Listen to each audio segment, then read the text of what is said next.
Hey fam, I want to give the sisters the benefit of the doubt, but many of them may very well just be cooked.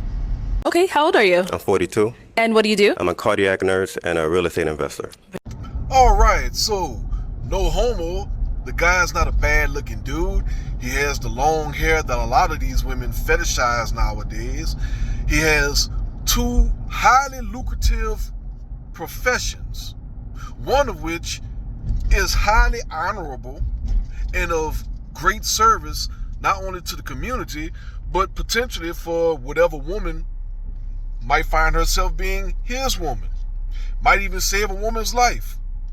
But even though this is the part where most women in this society would otherwise lock in, let's see what these sisters do.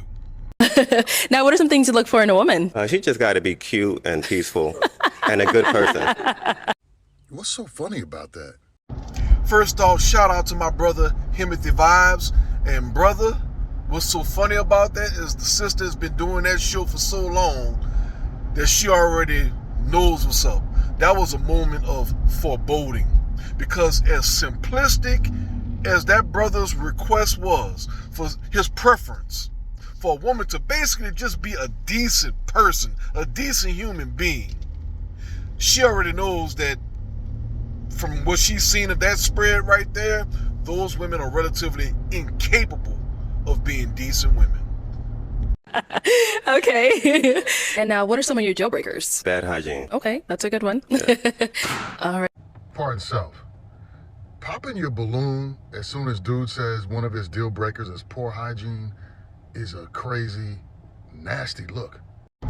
Worse yet, whether this woman would have been disqualified or not is not even the biggest issue. The biggest issue is this woman has signaled to the World Wide Web that she has a problem with keeping a clean, hygienic ass. That there's some type of general nastiness about her that she already acknowledges is beyond her scope of maintaining. Yeah, this is one of those things that's going to follow her for a long time. All right, let's have your name and age. My name is Phoenix Lemon, and I'm 48. And Phoenix, why did you end up popping your balloon? Because he said he wanted somebody cute. I don't really see myself as being cute. I see myself more demure, glamorous. So. Okay. Spoken like a woman pushing 50 who's already hit the wall. She can't even understand. The man was basically saying he wanted somebody that was pretty, or that somebody he considered pretty. No, you should see yourself as a Marvel character, looking like Storm's auntie out here.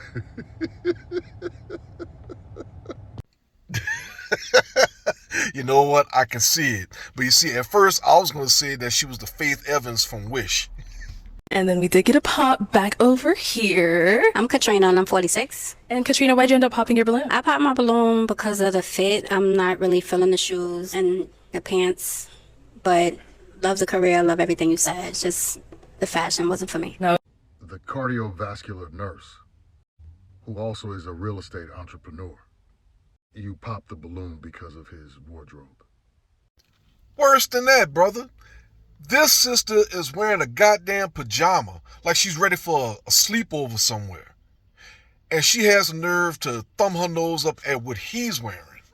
I mean, I could see if the dude was dusty or had his pants sagging below his ass or something crazy like that. But okay, that's her preference. And Kathleen, why'd you end up popping your balloon? Pardon self, just for 1 second. This is the woman that popped her balloon as soon as dude said one of his deal breakers is poor hygiene. I popped because it seemed like I would like eat you up in the sense that like I'll be more dominant and like you won't. Right, because perhaps in addition to her regular BO, he'd have to be subject to that fish and chip smell too.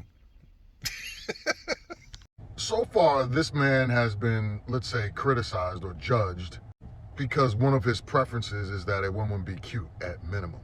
That he didn't say gorgeous or a bombshell or world-class beauty.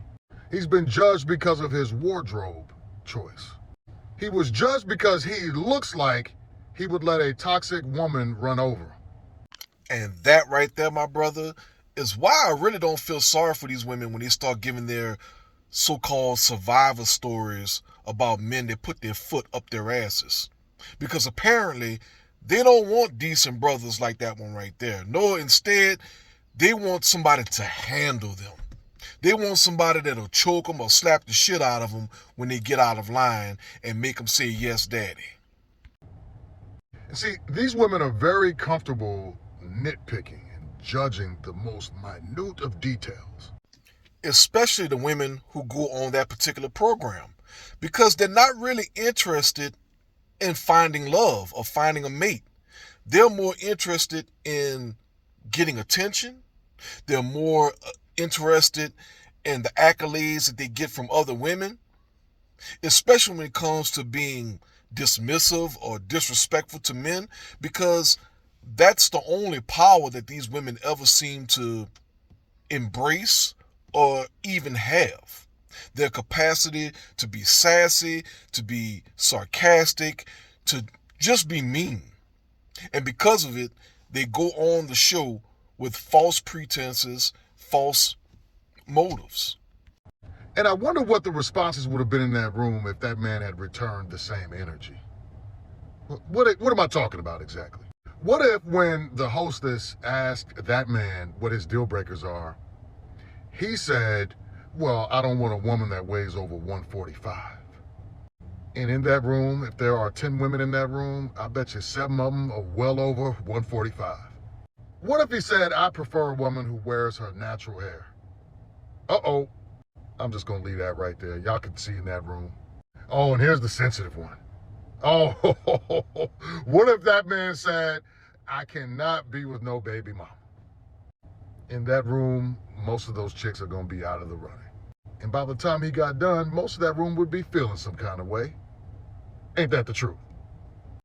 Brother, the situation is actually significantly worse. And we're at a near epidemic level when it comes to the behavior of this demographic of black women.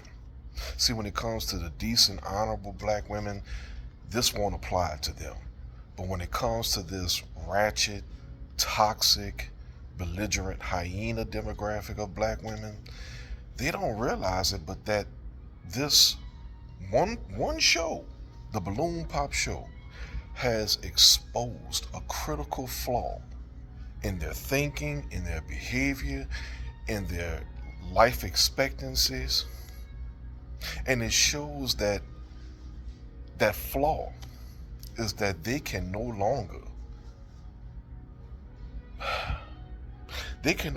do the bare minimum. I mean, think about it. When they can have all these expectations for the men have to make so much money, they have to dress a certain way, they have to look a certain way, that have to have a certain level of fitness. Yes, the men have to jump through all of these hoops of acceptance. And yet these women who claim to be black women, they can't meet the bare minimum of being cute, or let's just call it moderately attractive. Be a good person, have some decency and morality about them, and have a washed ass. And this is not just specific to that particular episode of that particular show. No, it's become a recurring pattern of those 3 issues. Being attractive in a minimal sense, being a decent person, as if that is some rocket surgery type challenge, and keeping a washed ass. And the women all but immediately object to the bare minimum. And they immediately pop their balloons every time they hear any phrase about those 3 things. That tells you that if only for that demographic, they have fallen so far, sunken so low, that they can't even do the bare minimum as adult human beings. I call that a crisis.